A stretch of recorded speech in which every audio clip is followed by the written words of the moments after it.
Nah, setiap instansi atau pemerintahan juga punya egonya masing-masing. Jadi mereka akan buat aplikasi sendiri untuk kebutuhannya, yang satu juga buat sendiri untuk kebutuhannya. Jadi ada aplikasi A, aplikasi B, aplikasi C, yang sebenarnya itu sama sebenarnya seperti itu. Jadi salah satunya adalah duplikasi, terus juga sebenarnya kita belum ada solution arsitek yang levelnya nasional. Nah, itu salah satu masalahnya. Dan juga sebenarnya karena tidak adanya standar, terus juga banyak programmer-programmer atau pembuat aplikasi yang asal-asalan jadinya.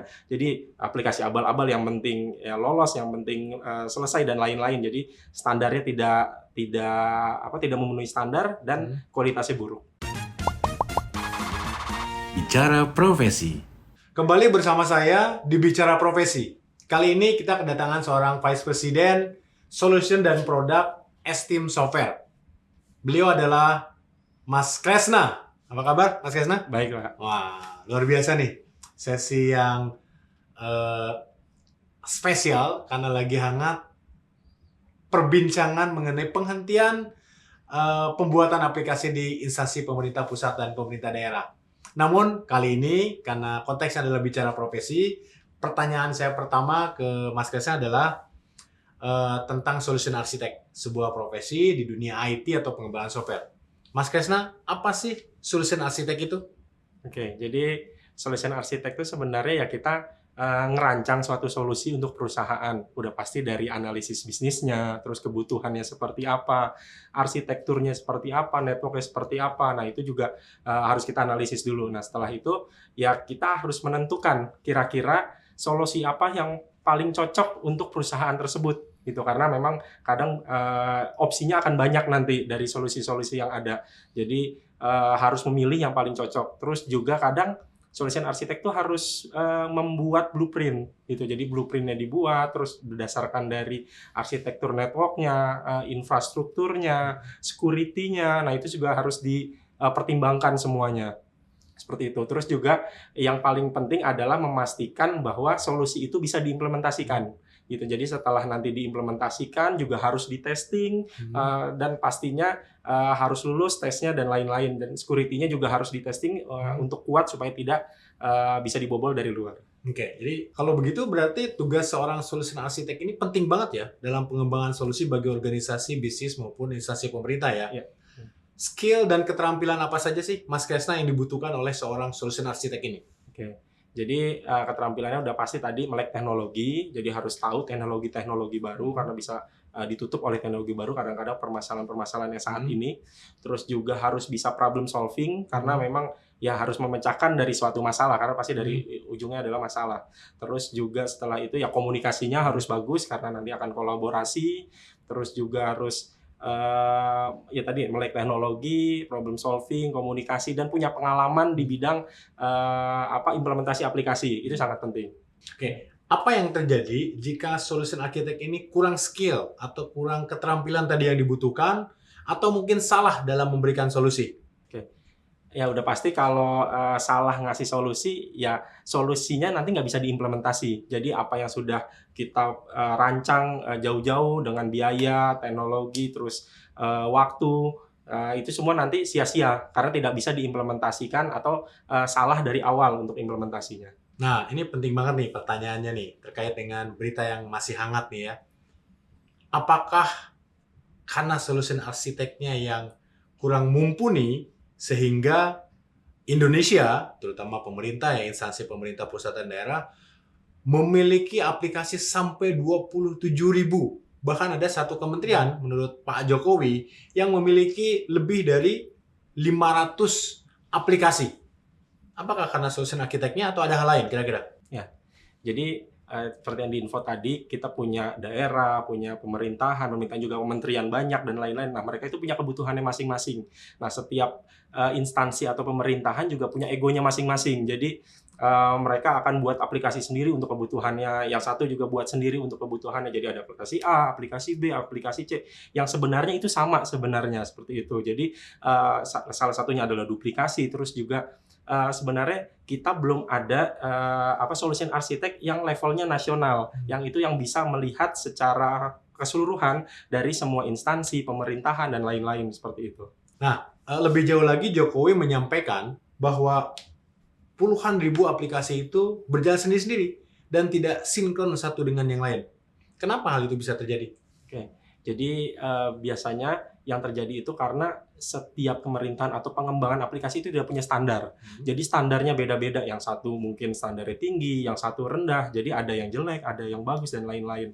Nah itu salah satu masalahnya. Dan juga sebenarnya karena tidak adanya standar, terus juga banyak programmer-programmer atau pembuat aplikasi yang asal-asalan jadinya. Jadi aplikasi abal-abal yang penting ya lolos, yang penting selesai dan lain-lain. Jadi standarnya tidak memenuhi standar dan kualitasnya buruk. Jadi seharusnya bagaimana mengembangkan aplikasi yang baik dan benar? Karena Pak Jokowi sendiri bilang ya bahwa dari 27.000 aplikasi itu ada aplikasi, ada platform. Apa sebetulnya perbedaan antara aplikasi dan platform ini? Oke. Jadi aplikasi itu biasanya adalah fungsional yang spesifik, jadi memang untuk menutup kebutuhan tertentu seperti itu. Tapi kalau platform memang itu sebenarnya adalah rumah atau kerangka yang kita bisa bangun aplikasi di atasnya. Jadi dia akan dibangun aplikasi sesuai kebutuhan-kebutuhan yang ada seperti itu. Nah, rata-rata di pemerintahan mereka atau di daerah-daerah mereka belum tahu nih antara aplikasi dan platform. Jadi banyak yang menyebut ya aplikasi itu platform, padahal ketika kita mau implementasi harus kustomisasi dan lain-lain, jadinya akan lebih panjang dan lebih rumit nantinya seperti itu. Oke, lalu Mas Kresa ini dari vendor kan ya? Pasti terkena dampak dong gitu ya. Iya. Bagaimana responnya terhadap penghentian pembuatan aplikasi di instansi pemerintah pusat dan Pemda ya oleh Pak Presiden Jokowi? Jadi sudah pasti sangat berdampak Pak, karena memang jadinya kita tidak lebih leluasa untuk membangun suatu aplikasi di pemerintahan.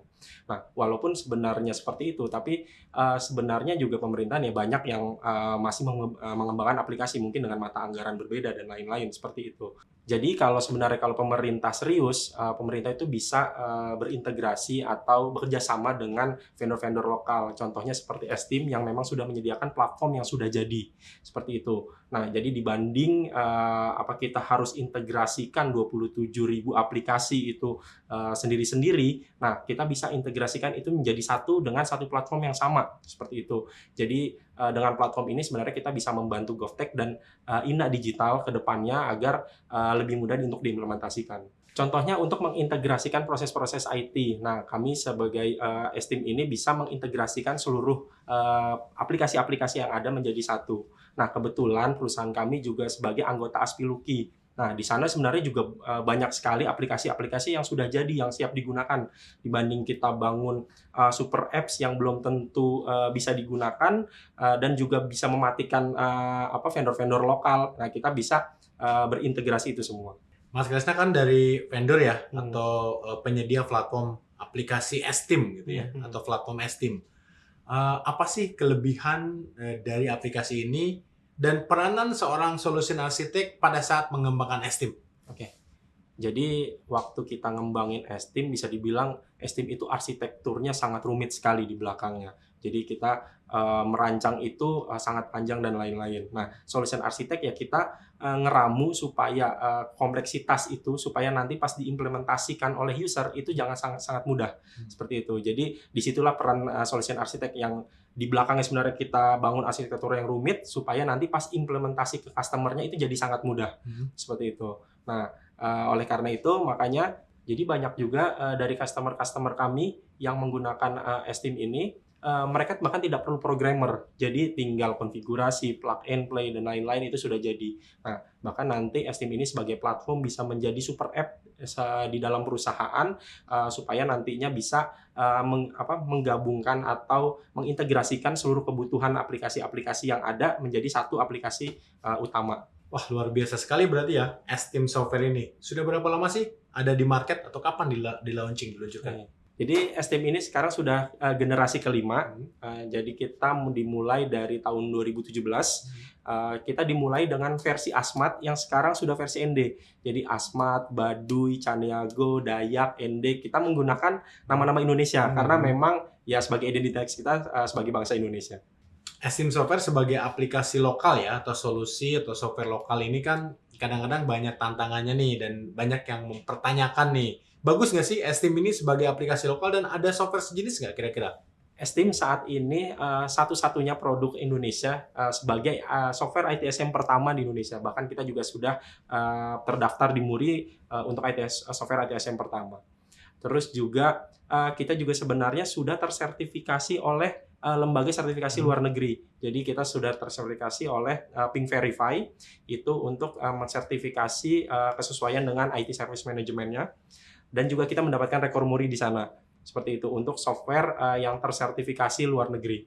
Seperti itu. Dan kita juga sudah mendapatkan satu rekor MURI lagi, yaitu software ITSM yang tersertifikasi ISO terbanyak. Jadi kita kemarin untuk mendaftarkan 3 ISO langsung, jadi ISO 20.000, ISO 27.000, dan ISO 22301. Oke, jadi mengakhiri sesi kita nih, ada tips nggak bagi mereka yang ingin jadi solution architect gitu ya? Apa sih yang harus mereka lakukan? Oke. Nah, tadi kan yang seperti saya infokan di awal, solution architect tuh harus melek teknologi. Jadi ya sering-sering membaca, terus jangan gaptek, sering baca informasi. Jadi kalau ada teknologi-teknologi baru, ya cari, penasaran untuk nguliknya seperti itu. Jadi semakin kita banyak tahu teknologi, ya nantinya akan berguna ketika kita menjadi solution architect. Ada jenjang karirnya nggak sih? Oke. Sebenarnya untuk menjadi solution architect yang paling dibutuhkan adalah pengalaman, karena kita akan ngebangun solusi. Jadi sebenarnya kalau diawalinya dari mana? Dari manapun bisa, dari programmer bisa, sistem analis, SQE dan lain-lain. Jadi gitu. Bahkan nanti ke depannya kalau memang ini bisa jadi direktur IT, GM IT, manajer IT dan lain-lain. Seperti itu. Jadi untuk jadi solution architect ya kita bisa dari manapun, tapi butuh pengalaman. Bisa jadi direktur utama nggak? Sangat bisa, Pak. Seperti itu. Oke, jadi dari background apapun bisa ya menjadi solution architect.